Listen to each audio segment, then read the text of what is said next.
Saludos camarada de produceaudio.net, espero que estés teniendo un día tremendo. Yo hoy quiero hablar contigo sobre ecualización y sobre 5 dogmas que debes cuestionar. De hecho, si no sabes lo que es un dogma es simplemente una afirmación que se da por verdad absoluta y que es incuestionable.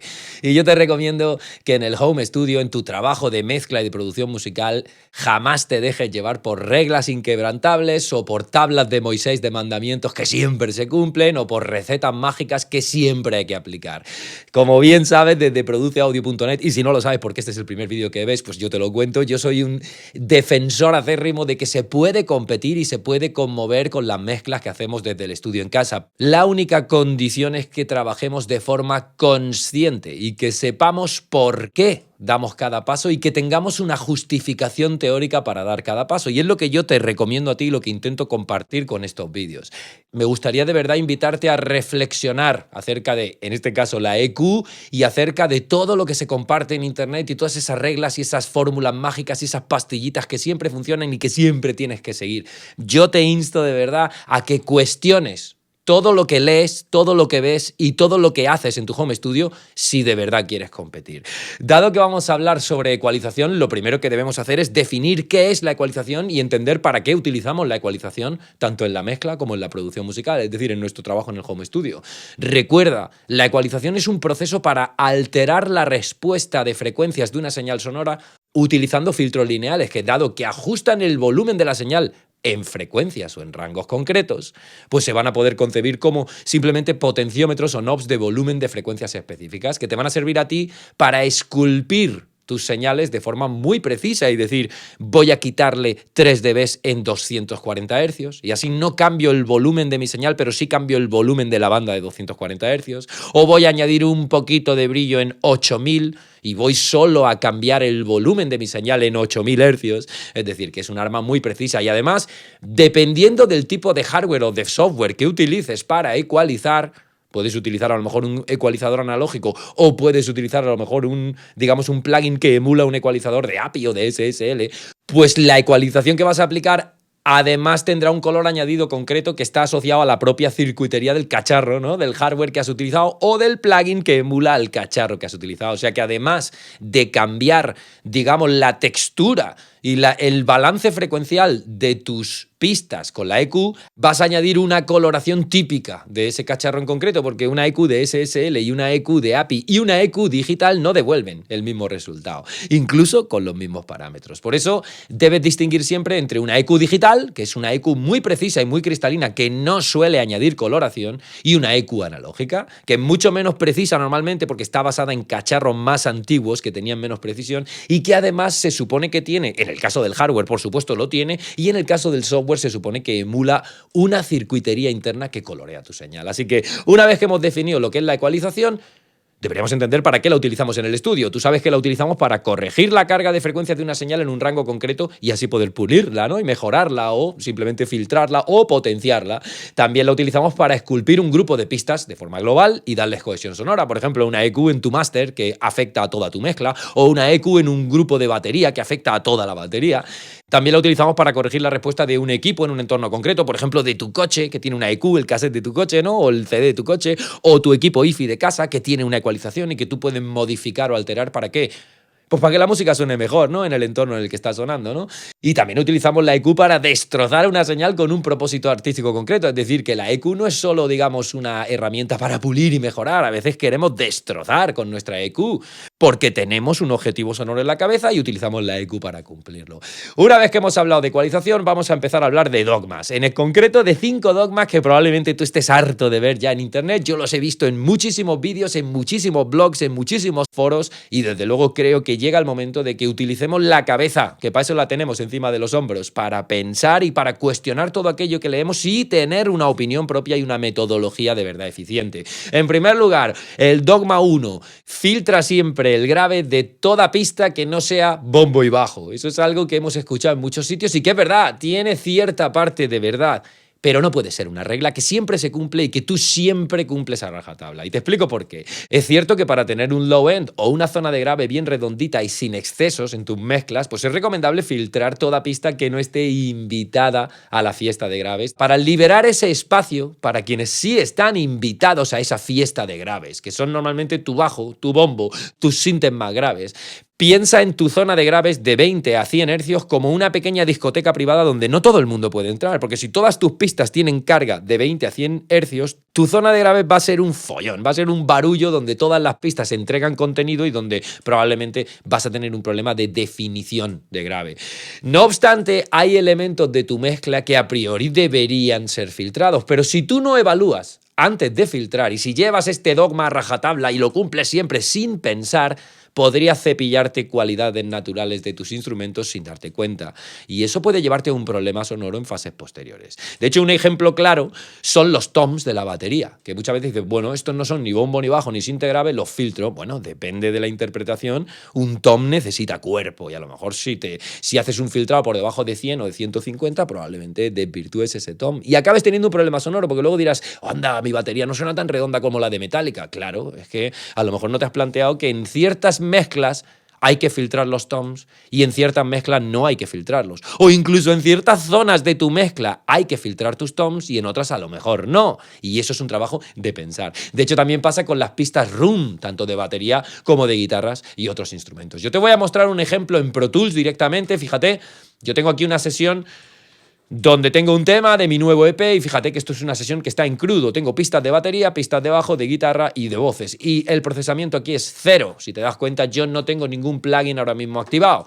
Vamos a escuchar esta mezcla en crudo y vamos a ver que sí, que es verdad que cuando aplicamos una EQ, que yo la tengo aquí, esta EQ, filtrando todo el grave de aquellos elementos que no son bombo, bajo y lo más grave de nuestra mezcla, pues es verdad, cuando filtramos aquí vas a notar que la zona de grave de la mezcla se aclara. De hecho, te recomiendo que utilices ahora mismo auriculares que reproduzcan bien el grave o que utilices unos monitores que reproduzcan bien el grave, porque lo que vamos a hacer ahora es una comparativa donde yo voy a ir directamente activando y desactivando todos estos filtros, que como ves son idénticos. Es un filtro que por debajo de 150 no deja pasar nada. Y lo que voy a hacer es ir activando y desactivando para que entiendas que sí, que es verdad, que lo vas a notar, de hecho. Fíjate, cuando yo le dé al play y vaya activando y desactivando, como cuando activo los filtros, de repente mi bombo y mi bajo suenan más nítidos y más claros. Y mi mezcla de repente no suena tan pelotera, sino que de repente es como que se aclara, que se limpia.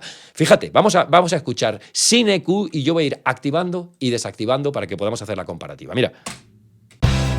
And we played like children while the storm was coming. We were wild and free. I still feel that feeling each and every morning, like if you were here. And we danced like children while the rain was falling. It was you and me. I still feel that feeling each and every morning, like if you were here. Still right and clear, alive and free. Out the way.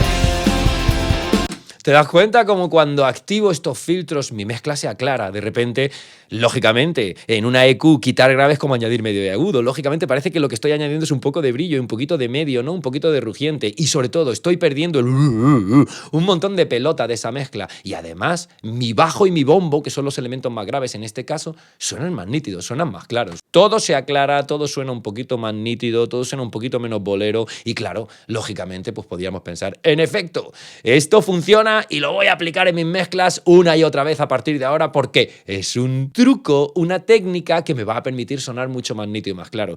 Sí, pero eso es una verdad media, porque hay ciertas pistas que si tú no evalúas si debes o no debes cortar, podrían, como te decía antes, perder parte de su textura y de su cualidad natural y que luego en una fase posterior te des cuenta de realmente mi mezcla o mis instrumentos no suenan como deberían. ¿Qué pasa aquí? Y probablemente lo que está pasando es que has aplicado un dogma sin evaluar y sin pensar. Fíjate como te decía yo antes que puede pasarte, por ejemplo, en las pistas de room. Esta es la room de mi batería. De hecho, yo tengo aquí una EQ que voy a desactivar. Escucha este room.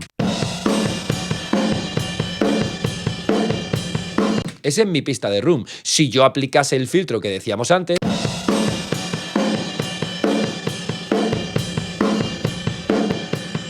lo que estoy haciendo es quitarle absolutamente todo el grave. Pero es que yo tengo la sensación de que esta pista room, que no es bombo y que no es bajo y que se supone que hay que filtrar, yo tengo la sensación de que en realidad tiene menos grave del que debería tener. De hecho, a mí, en vez de cortarle grave, de lo que me dan ganas es de añadirle.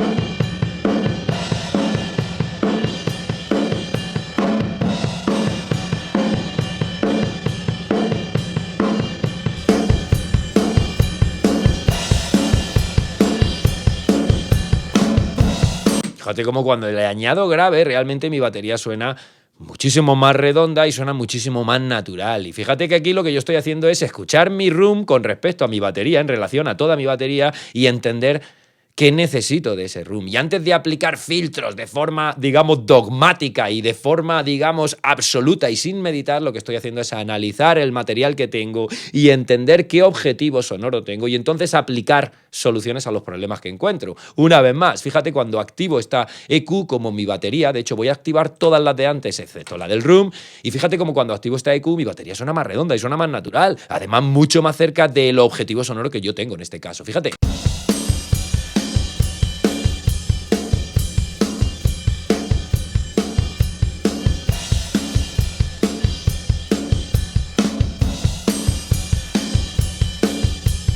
Sí, es algo muy sutil, es verdad, pero desde luego se parece mucho más a lo que yo necesito, así que no podemos fiarnos de los dogmas que dicen filtra siempre el grave de todo lo que no sea bombo y bajo, porque eso es una verdad a medias. Sí, filtrando el grave de las pistas que no son las que no están invitadas, digamos, a tu fiesta de graves, vas a hacer que tu mezcla suene más clara, pero si lo filtras todo sin pensar, probablemente vas a cometer errores que luego vas a pagar bien caros.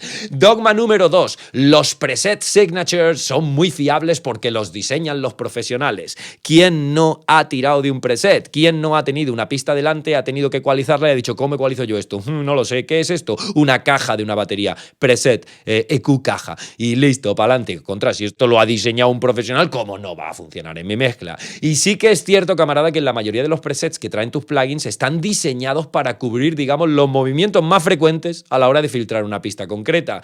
No obstante, cada mezcla es única y cada elemento necesita un tratamiento personalizado y a medida. La EQ, de hecho, es una técnica que no tiene razón de ser de forma aislada, sino que de cómo ecualices tu piano, por ejemplo, va a depender también el sonido de tu guitarra. Y de cómo ecualices tu guitarra después de ecualizar el piano, va a depender el sonido probablemente de tu voz, de tu elemento principal, porque todo está relacionado en una mezcla y se trata de un efecto en cascada. Como tienes un montón de pistas sonando a la vez, los movimientos de EQ que apliques a unas también van a afectar a otras. Entonces, utilizar presets pollo sin cabeza style, es decir, yo abro un preset, lo pongo y ni me planteo por qué lo hago, pues va a hacer que tus pistas y tus mezclas no suenen ni de lejos al 100% de su verdadero potencial. Y debe ser tú, camarada, quien evalúe en cada momento qué procesamiento necesitan tus pistas, como hemos hecho antes con el room. Y por lo que es tremendamente importante que sepas el porqué de lo que haces. Y que en vez de, por ejemplo, filtrar el room como íbamos a hacer antes, añadas el grave que ese room necesita si tú lo estimas oportuno. Recuerda, la única forma de competir desde el estudio en casa es tener control sobre lo que hacemos y tener un motivo claro para dar el siguiente paso. Y si no hay un motivo claro, pues simplemente no lo damos. Dogma número 3. La técnica del barrido de frecuencias es inútil. Eso también lo he leído y lo he escuchado en muchísimos sitios. Y es verdad. Es cierto que si potencias con EQ de forma desmesurada, vas a encontrar problemas que solucionar en todos los rangos de frecuencias, porque todo va a sonar horrible. Ahora lo vamos a ver. Y es cierto que si utilizas la técnica del barrido sin haber analizado antes dónde está el problema que quieres solucionar y haberlo identificado con tus orejas, probablemente acabarás filtrando donde no debes y empeorando tu pista con la EQ en vez de mejorarla, que es la meta. No obstante, si escuchas algo en tu pista que no te gusta y quieres encontrar la frecuencia concreta donde aplicar un corte o una atenuación para corregir eso, la técnica del barrido es tu opción más precisa y por supuesto que no es inútil, es súper útil. Pero una vez más, la única forma de aplicar EQ de forma efectiva es analizar y detectar dónde está el problema antes de hacer un barrido o de aplicar soluciones. De hecho, un ejemplo claro lo encontramos en los overheads de batería. Fíjate, yo tengo aquí un overhead de batería que vamos a escuchar. Vamos a quitar todo el procesamiento y vamos a escuchar simplemente el overhead de batería.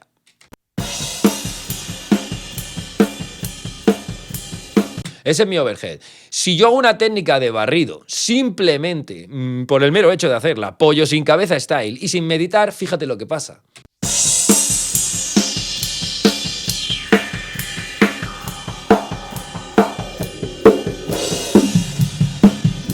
Fíjate que pare donde pare, me ponga en la frecuencia que me ponga, suena horrible. ¿Por qué? Porque estoy potenciando de forma desmesurada 18 dBs y lo que está pasando es que lógicamente estoy encontrando problemas en todos lados.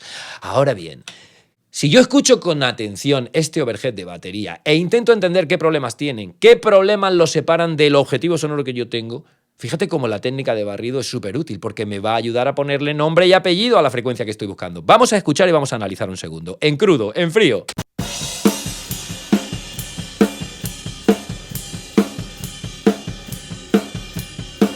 Fíjate que, en primer lugar, yo escucho un problema de... Es decir, hay una pelota de medio grave que a mí no me interesa en este overhead. Y ahora voy a intentar ponerle nombre y apellido antes de buscarla. Yo creo que ese problema está probablemente entre 200 y 500 hercios. Y ahí es donde voy a aplicar una técnica de barrido para encontrar ese... que no quiero. Fíjate.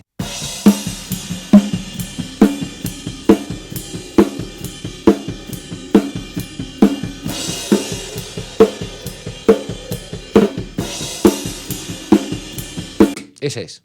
319, ese es. En este caso es 319, pero me da igual, porque yo lo que estoy haciendo es evaluar con la oreja, decir, ¿dónde estás? Ahí. Y ahora te busco con una técnica de barrido y te atenúo.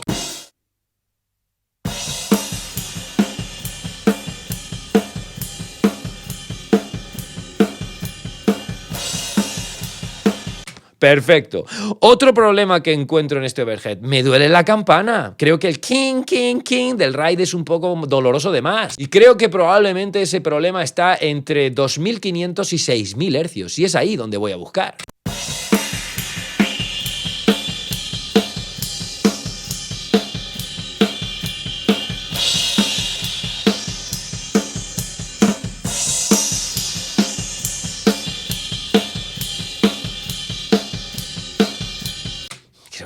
Creo que es ahí.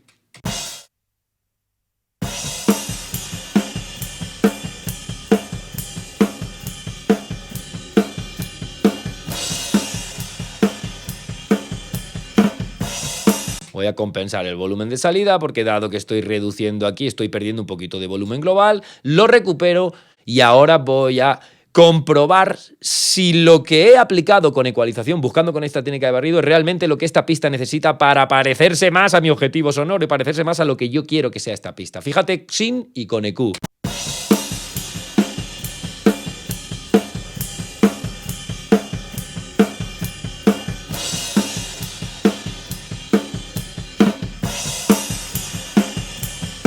En efecto. Y fíjate como en este caso la técnica del barrido nos ha ayudado mucho y bien a encontrar y a ponerle nombre y apellido al problema que estamos escuchando, analizando antes de aplicar soluciones. Dogma número 4. Siempre debes ecualizar antes de comprimir. Es cierto, camarada, que filtrar tus pistas, especialmente quitarles el grave, como hemos hecho ahora mismo con todas las pistas que no eran bombo y bajo, hará que el compresor que tú pongas tras la EQ trabaje de forma más holgada, porque el grave es lo que normalmente más impacto genera en un compresor y más loco lo vuelve. Entonces, si tú filtras el grave antes de comprimir, pues el compresor va a trabajar de una forma más relajada, ¿no? No obstante, también es cierto que cualquier cambio posterior que tú hagas en esa IQ va a alterar el funcionamiento del compresor, porque le vas a estar enviando más o menos ganancia y entonces va a cambiar la relación de ganancia de esa pista con el umbral que has puesto en el compresor, ya que estarás alterando esa pista a nivel de volumen, a nivel de gain. Por eso, la única regla que deberías aplicar es el sentido común, una vez más, y decidir para cada pista si prefieres limpiarla antes de compactarla o si prefieres compactarla antes de limpiarla. Y por eso, en vez de intentar encontrar una regla que diga ecualiza siempre antes de comprimir, lo que tienes que evaluar es la pista que voy a ecualizar o comprimir. ¿Es muy dinámica y creo que antes de filtrarla necesito controlar su dinámica? Voy a poner un compresor antes del IQ. O estoy escuchando esa pista y no noto un problema dinámico extremo y prefiero comenzar por pulirla y quitarle grave y quitarle aquello que no me gusta para luego comprimirla. Pues entonces pongo una EQ primero y un compresor después. Porque no hay una norma que diga que tienes que ecualizar antes de comprimir o comprimir antes de ecualizar. Todo depende del ingeniero y de la evaluación que hace de los problemas que debe resolver en cada mezcla, que van a ser únicos para cada mezcla y para cada pista. Por eso los dogmas no funcionan siempre y te invito a que los cuestiones una vez más. Quinto y último dogma. Siempre es mejor quitar que añadir cuando ecualizas. Es cierto que en el mundo analógico, donde se graba muy caliente porque hay un ruido de fondo con el que hay que competir y hay poco headroom, que es la distancia entre el pico más alto y digamos ya la saturación, pues esta tendencia siempre ha sido considerada como correcta, la tendencia de ecualizar quitando en vez de añadiendo, porque por un lado, al quitar, reduzco ganancia de mis pistas y tengo más headroom. Además, teniendo en cuenta que cada vez que ecualizamos una pista la estamos degradando, en mayor o menor medida, pues parece sensato, ¿no? El pensar en intentar quitar en vez de añadir con tus EQs. Incluso pensando en el procesamiento dinámico posterior, si pones un compresor detrás de tu EQ, parece sensato enviar al compresor una señal ya filtrada para hacer que este funcione de forma más holgada, como decíamos antes, ¿no?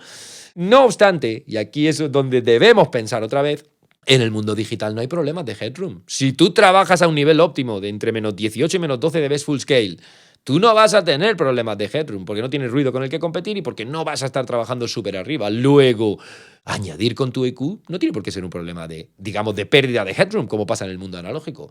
Y lo cierto es que muchas de tus pistas necesitarán que les añadas en ciertas zonas para hacerlas sonar al 100% de su potencial e integradas en tu mezcla, especialmente cuando grabas en un home studio.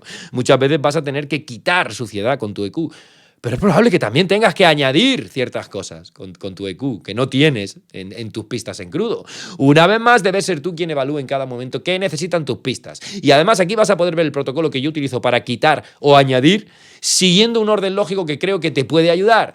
Y me gustaría que pienses a la hora de, digamos, de pulir o de filtrar o de añadir o de quitar con EQ en una pista, que pienses, digamos, en dos etapas diferentes.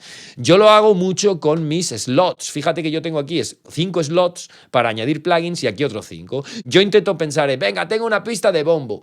¿Qué quiero quitarle a este bombo? ¿Quiero utilizar una puerta de ruido porque quiero filtrarle la cola? ¿Quiero utilizar una EQ para quitar pelota o quitarle grave o quitarle agudo? ¿Quiero utilizar un compresor para, digamos, controlar un poco la dinámica que me está generando un problema? Lo pongo aquí arriba. Y además normalmente utilizaría plugins digitales que no colorean y que son muy precisos. En el segundo slot pensarían, oye, bueno, vale, ya tengo mi señal más o menos controlada y sobre todo le he quitado aquello que no me gusta. ¿Qué quiero añadirle? Quiero añadir un poquito de brillo, un poquito de medio, un poquito de coloración con una EQ analógica, la pongo aquí. Me gustaría comprimir mi bombo con un Urey 1176 para añadirle pegada y la coloración típica de ese compresor, lo pongo aquí. Entonces fíjate que lo que yo estoy haciendo es dividir la parte de arriba con procesamiento sustractivo de, digamos, sanación y curación, y luego los slots de abajo como procesamiento aditivo de colorear, de añadir, de, digamos, utilizar el calor y color analógico también para poder darle a la pista lo que aún no tiene y necesito en mi mezcla.